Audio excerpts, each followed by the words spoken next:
Hi everybody, happy Thursday. It's Carly at Let's Bead, and I'm here a day late, but here for our weekly online project. And today we're gonna make a pair of earrings. So I have a sample here of what we're gonna make. And I wanted to do something that incorporated chain. I use chain a lot when I make earrings, whether it's buying chain and cutting it up to use a portion of it for links or for hoops. So I just wanted to do something with chain today. And we have these pendants. This one is a Chevron pendant that's in satin gold. And so I put that on it. You know, it doesn't have to be used for a pendant, right?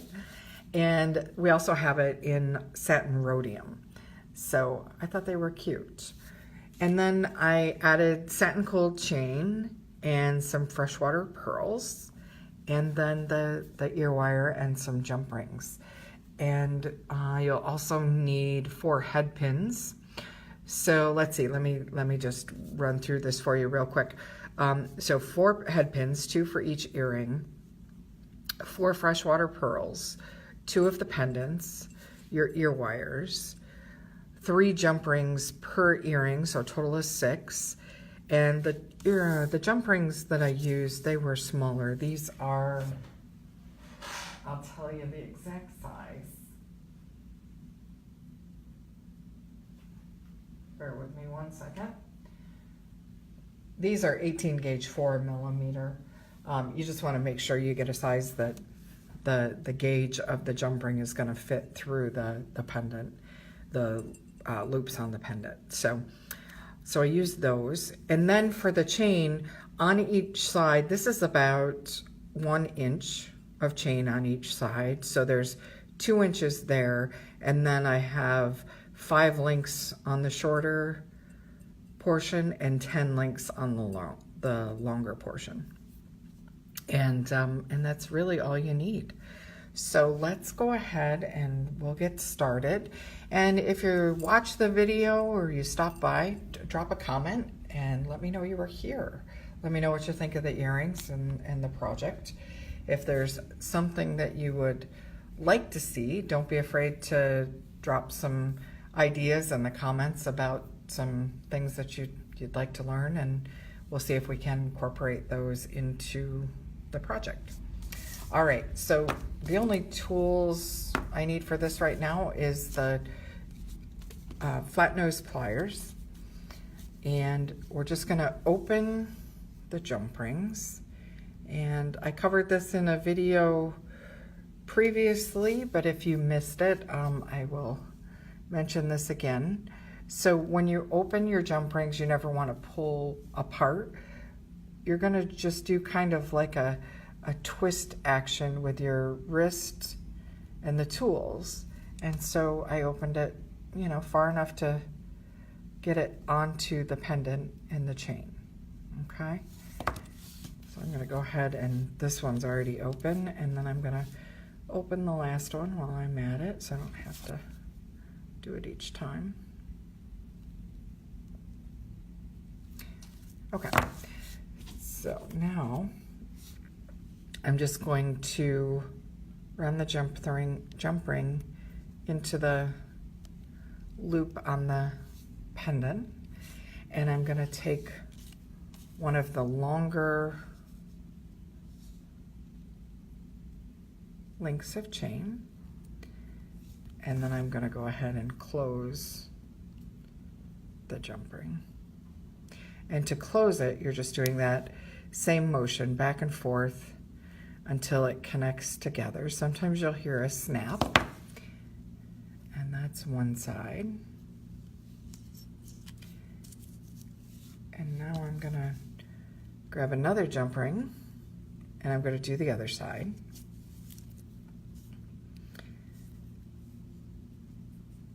And these work up really quick. So I just thought they were fun. Okay, got that on. Now I'm going to put on the other link. And I'm going to close that jump ring.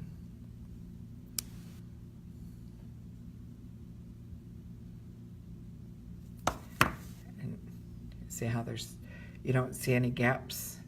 You want to make sure that it's nice and secure. All right.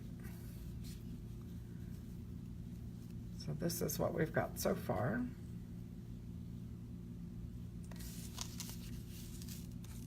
All right. So next we're going to we're going to grab the last jump ring. And we're going to slide on one end of the linked chain that's connected to the pendant, okay? And then I have two staggered pieces of chain with the pearl. So I want to hang them in the opposite direction than what I did on the first one. So on this one, I'm going to put the long one first, assuming that this is the front, and then the short one. Now, I will mention that I connected the, I can't get the loop on. Oops, I put the short one on first. Let me switch that.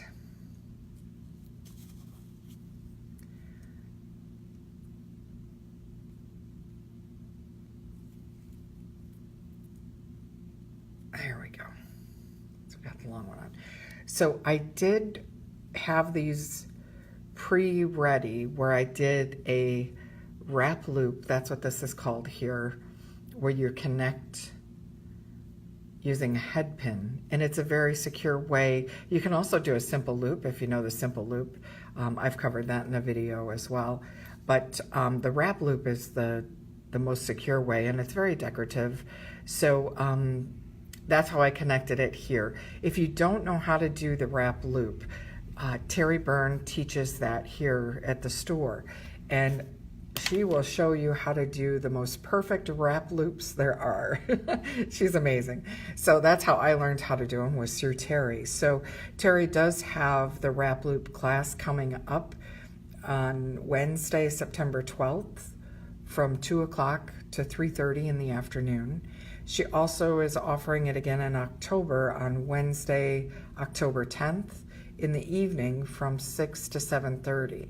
It's a hour and a half class. You'll get lots of practice in how to do the wrap loops, and she really focuses on the technique, and the cost of the class is very reasonable as well. It's $15 for the class and the $10 for the materials, and it's an hour and a half. So if you're interested in that, give us a call and we can get you registered right over the phone. Our number is 585-586-6550. So that's how you can learn how to do this wrap loop if you want to do that. All right, so now I'm going to take the other end of my chain and make sure that everything is hanging the way I want it. And then I'm going to close the jump ring. And then before I finish, I've got the head pin, I'm sorry, not the head pin, the ear wire, and the ball is pulled away from the ear wire. Sometimes they're connected and you just gently pull this forward so that you can slide it on. And I'm going to slide that on the jump ring. You can also, if this is closed, you can also run the jump ring through it. Either way. And I'm going to take a pair of chain nose pliers and I'm just gently going to push that back so that the chain can't get out. And that's secure. And that is the earring. So that didn't take long at all. Just a nice quick project. Just something fun and dangly. I also, you could also do this with some tassels. Tassels are in. You could dangle a tassel from the center. We have a lot of small tassels in different colors, different metals, and so that would be an option as well. But I hope you like these. Just something fun. And we'll be back again tomorrow with a quick tip or trick that we can share with you to make your jewelry making a little bit easier. So hope you enjoyed it. Drop a comment and let us know you were here. Say hello, don't be shy, and we will talk with you soon. Have a great night.